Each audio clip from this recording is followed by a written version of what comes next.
السلام علیکم۔ ویڈیو کی طرف جانے سے پہلے میری آپ سے گزارش ہے کہ آپ اس چینل کو ضرور سبسکرائب کریں تاکہ ہر نئی آنے والی ویڈیو آپ تک پہنچ سکے۔ پروفیسر غنی جاوید کے ساتھ میرا عجیب سا تعلق تھا۔ ہم بطور کولیگ ایک دوسرے کو پسند نہیں کرتے تھے، وہ کام نہیں کرتے تھے۔ ان کے پاس دراصل کام کے لیے وقت ہی نہیں ہوتا تھا۔ تھکے ہوئے دفتر آتے تھے، کام کے دوران بھی ان کے زائرین آتے اور جاتے رہتے تھے، جبکہ مجھے کام چاہیے تھا، لہٰذا میری ان سے روزانہ منہ ماری ہوتی تھی۔ یہ مجھے غیر سنجیدہ اور بدتمیز بھی سمجھتے تھے۔ ان کی یہ بات غلط نہیں تھی۔ غیر سنجیدگی اور بدتمیزی اس زمانے میں اخبار کی مجبوری تھی۔ اخبار کا کام بہت سنجیدہ ہوتا ہے اور انسان تمام سنجیدہ کاموں کو صرف غیر سنجیدگی سے ہی سر انجام دے سکتا ہے۔ دوسرا، اخبار میں ٹائم لائن اہم ہوتی ہے اور اکثر اوقات اسے میٹ کرنے کے لیے ایڈیٹروں کو بدتمیزی کرنا پڑ جاتی ہے اور یہ غیر محسوس طریقے سے ان کے مزاج کا حصہ بن جاتی ہے۔ میں ایڈیٹر نہیں تھا، لیکن میرے مزاج پر بھی ماحول کا اثر ہو رہا تھا۔ پروفیسر صاحب اکثر اس کا نشانہ بن جاتے تھے اور پھر ناراض ہو جاتے تھے۔ پروفیسر صاحب مجھے آسٹرالوجی کے بارے میں بتاتے رہتے تھے۔ یہ مجھے شیکسپیئر سے لے کر جان کیٹس تک مختلف انگریزی مشاہیر کی کوٹیشنز بھی سنایا کرتے تھے۔ ہم سیاستدانوں کی گوسپس بھی کرتے تھے۔ ان کے معاشقے اور خاندانی لڑائیاں ہمارا خاص موضوع ہوتی تھیں۔ پروفیسر صاحب واقعی اپنے کام کے ماہر تھے۔ وہ ہاتھ سے ذائچہ بناتے تھے، کاغذ پر دائرہ کھینچتے تھے، اس دائرے کو درمیان میں لکیر سے 2 حصوں میں تقسیم کرتے تھے، پھر دوسری لکیر سے اسے 4 حصوں میں بانٹتے تھے اور پھر لکیر پر لکیر کھینچ کر انہیں 12 خانوں میں تقسیم کر دیتے تھے اور پھر ان 12 خانوں میں مختلف ہند سے لکھ کر ڈگریاں بناتے تھے اور آخر میں کلائنٹ کے سوالوں کے جواب دیتے تھے۔ ان کا ذائچہ اور پیشن گوئی بہت مضبوط ہوتی تھی۔ مجھے اچھی طرح یاد ہے 1993 عیسوی میں میاں نواز شریف کی حکومت کی رخصتی کی پیشن گوئی پروفیسر صاحب نے سال پہلے کر دی تھی۔ میاں نواز شریف کی حکومت کی بحالی کی پیشن گوئی بھی کر دی تھی اور اس پر ان کی باقاعدہ اکبر علی بھٹی سے شرط بھی لگ گئی تھی اور یہ وہ شرط جیت بھی گئے تھے۔ بے نظیر بھٹو کی حکومت بننے اور پھر اس حکومت کے رخصت ہونے اور فاروق احمد لغاری کے کیریئر کے خاتمے کا بھی پروفیسر صاحب نے بہت پہلے بتا دیا تھا۔ اس زمانے میں طارق پیرزادہ اور سینیٹر طارق چودھری ان کے مستقل وزٹرز تھے۔ طارق پیرزادہ مجسٹریٹ تھے، ان کا گاؤں موٹر وے پر تھا اور پیر صاحب کھارا شریف کے خاندان سے تعلق رکھتے تھے۔ یہ بعد ازاں اسلام آباد کے ڈی سی بھی رہے، جبکہ طارق چودھری سینیٹر تھے اور یہ حامد ناصر چٹھا کے گروپ میں شامل تھے۔ پروفیسر صاحب انہیں بتاتے رہتے تھے، نواز شریف اور بے نظیر بھٹو کا مستقبل روشن ہے، آپ ان دونوں میں سے کسی کا پلو پکڑ لیں۔ حامد ناصر چٹھا بھی پروفیسر صاحب کے فین تھے، لیکن یہ لوگ ان کے مشوروں کو زیادہ اہمیت نہیں دیتے تھے۔ اس کی وجہ پروفیسر صاحب کی غربت تھی اور میرا تجربہ ہے کہ آپ اگر غریب ہیں تو پھر آپ خواہ کتنے ہی نیک، پارسا اور دانشور کیوں نہ ہو جائیں، لوگ آپ کو سنجیدہ نہیں لیتے، اور پروفیسر صاحب کے ساتھ بھی یہی ہو رہا تھا۔ یہ سب بڑے لوگ ان کی کمپنی کو انجوائے کرتے تھے۔ یہ اگر بھون چلے جاتے تھے تو یہ انہیں فون کر کے واپس بلاتے تھے، لیکن انہوں نے انہیں معاشی طور پر مضبوط اور آزاد بنانے کے لیے کچھ نہیں کیا۔ ان میں سے کسی نے ان کی مستقل رہائش کا بندوبست نہیں کیا۔ یہ کبھی اس کے پاس ہوتے تھے اور کبھی اس کے پاس۔ چنانچہ ان کا واحد معاشی ذریعہ پاکستان اخبار میں شائع ہونے والا ان کا کالم آج کا دن کیسے گزرے گا اور چھوٹی سی ڈیسک جاب تھی اور بس۔ پروفیسر غنی جاوید کا کالم واقعی ہی بہت پڑھا جاتا تھا۔ یہ اس میں ہر سٹار کے لوگوں کو ان کے دن کے بارے میں بتاتے تھے، مگر اس کالم پر بھی میری ان سے روز لڑائی ہوتی تھی۔ یہ اپنا کالم اکثر لیٹ کر دیتے تھے، جبکہ کاپی پریس میں بھجوانے کا وقت آ جاتا تھا۔ میں نے ایک دن شرارت کی اور ان کا کالم خود تحریر کر دیا، ہر سٹار کے سامنے انشنٹ پیشن گوئی کر دی اور کاپی بھجوا دی۔ یہ کاپی جانے کے بعد کالم لے کر آئے تو ہم کام ختم کر کے چائے پی رہے تھے۔ یہ شرمندہ ہو گئے، کالم لپیٹ کر جیب میں رکھ لیا، مگر اگلے دن کے اخبار میں ان کا کالم چھپا ہوا تھا۔ میں نے اس دن انہیں شدید غصے میں دیکھا۔ یہ پہلے نیوز روم میں چلاتے رہے اور پھر اظہر سہیل سے میری شکایت کر دی۔ مجھے بلایا گیا۔ میں ایڈیٹر کے کمرے میں داخل ہوا تو اظہر سہیل ان کا کالم پڑھ رہے تھے اور اونچی آواز میں کہکے لگا رہے تھے۔ وہ خود غالباً جوزا تھے اور اس دن ان کے خانے میں لکھا تھا کہ آپ آج اپنی بیگم سے لڑائی کی غلطی نہ کریں، آپ کو شدید مالی اور جسمانی نقصان ہو سکتا ہے۔ اظہر سہیل بار بار اونچی آواز میں یہ فقرہ پڑھتے تھے اور پھر قسم کھا کر کہتے تھے کہ پروفیسر یار، یہ پیشن گوئی 100% درست ہے۔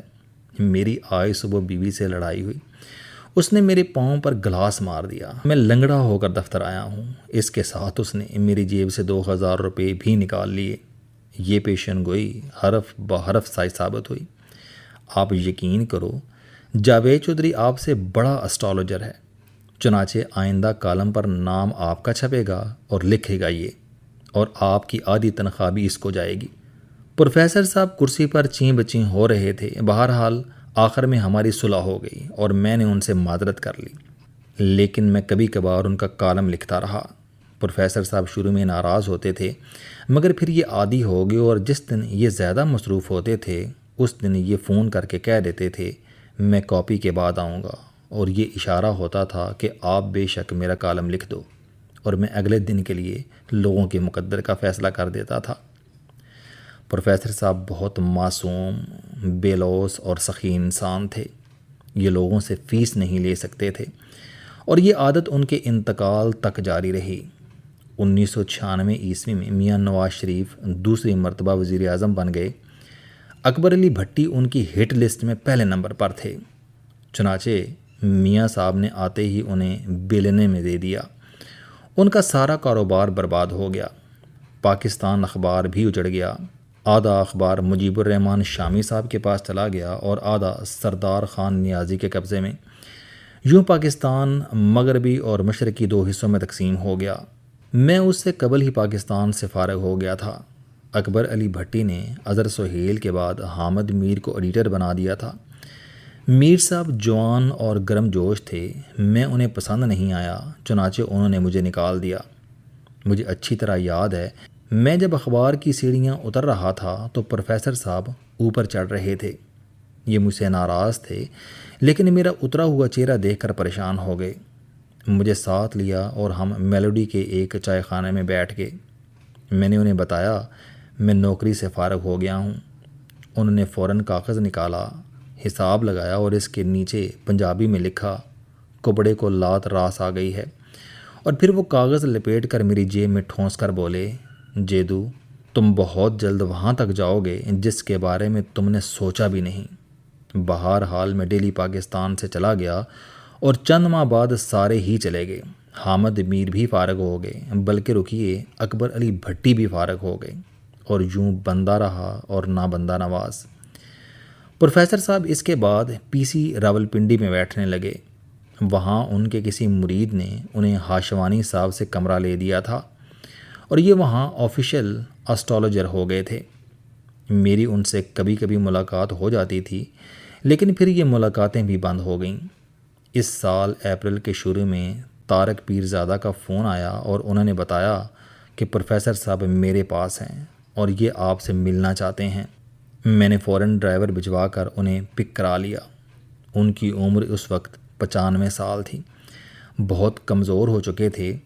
گاڑی سے بھی انہیں ڈرائیور نے اتارا۔ انہیں سنائی بھی بہت کم دیتا تھا۔ مجھے منہ ان کے کان کے قریب لا کر بات کرنا پڑتی تھی، یا پھر میں لکھ کر ان کے ساتھ بات کر رہا تھا۔ انہوں نے ایک اینکر کا نام لیا اور بتایا میں اس کے ساتھ کام کر رہا ہوں، لیکن مجھے معاوضہ نہیں ملتا۔ میرے بہت سے پیسے ان کے ذمے ہیں، میری مالی صورتحال اچھی نہیں۔ میں چاہتا ہوں کہ میں تمہارے ساتھ کام کروں، تم میرا بندوبست کر دو۔ میں نے ان کے گھٹنوں کو ہاتھ لگا کر عرض کیا آپ 95 سال کے ہو گئے ہیں، یہ عمر کام کی نہیں۔ میں بھی آپ کا بیٹا ہوں، آپ میرے پاس شفٹ ہو جائیں، ہم سارا دن گپے ماریں گے اور باقی ساری ذمہ داریاں میری۔ یہ پوپلے منہ سے ہنسے اور بولے مجھے صرف نوکری چاہیے اور بس۔ میں نے ان سے وعدہ کر لیا آخر میں ان سے پاکستان کے بارے میں سوال کیا۔ ان کا جواب حیران کن تھا۔ ان کا کہنا تھا کہ اپریل کے آخر میں پاکستان پر بہت بڑا وار ہوگا، اور اگر اللہ تعالیٰ نے اسے بچا لیا تو پھر 2027 میں خوفناک حملہ ہوگا۔ اگر پاکستان اس میں بھی بچ گیا تو پھر اسے کوئی خطرہ نہیں۔ میں جب انہیں اس گاڑی میں بٹھا رہا تھا تو مجھے محسوس ہو رہا تھا یہ شاید میری ان سے آخری ملاقات ہے، لہٰذا میں ان کے گلے بھی لگا اور ان کے دونوں گھٹنے بھی چھوئے۔ میرے دیکھا دیکھی میرے دونوں بیٹوں نے بھی ان کے گھٹنے چھو کر انہیں رخصت کیا۔ اپریل کے آخر میں پہلگام کا واقعہ پیش آ گیا اور پھر جنگ کی نوبت آ گئی۔ میں اس سارے عرصے میں پروفیسر صاحب کو یاد کرتا رہا۔ میں نے سوچا میں ان سے لازمی ملاقات کروں گا، لیکن پھر مصروفیت بڑھتی چلی گئی، یہاں تک کہ میں جولائی میں ملک سے باہر تھا اور پروفیسر صاحب کے انتقال کی خبر آ گئی۔ یہ خبر سن کر میں فٹ پاتھ پر بیٹھ گیا۔ میری آنکھوں میں آنسو تھے۔ مجھے اس وقت محسوس ہو رہا تھا جیسے میرے والد دوسری بار فوت ہو گئے ہیں۔ میں روتا جا رہا تھا اور ان کی مغفرت کی دعا کرتا جا رہا تھا۔ پروفیسر غنی جاوید واقعی پروفیسر بھی تھے، غنی بھی تھے اور جاوید بھی۔ دنیا میں ایسے لوگ بہت کم ہوتے ہیں، اور مجھے اس عظیم انسان کے ساتھ بہت وقت گزارنے کا موقع ملا۔ السلام علیکم۔ آپ سٹوڈنٹ ہیں، کوئی جاب کرتے ہیں، کاروبار کرتے ہیں، یا پھر آپ گھریلو زندگی گزار رہے ہیں۔ اگر آپ اپنی زندگی کو بدلنا چاہتے ہیں تو اس چینل علم دوستی پر آپ زندگی میں کامیابی کے لیے جاوید چوہری صاحب کے موٹیویشنل، سوشل، سیلف ڈسکوری سے ریلیٹڈ اور صحت سے متعلق بے شمار کالم سن سکتے ہیں۔ میرا دعویٰ ہے کہ یہ چینل آپ کی زندگی بدل دے گا۔ اس چینل کا مقصد اچھی باتیں معاشرے میں پھیلانا ہے، اور اچھی بات کو دوسروں تک پہنچانا صدقہ جاریہ ہے۔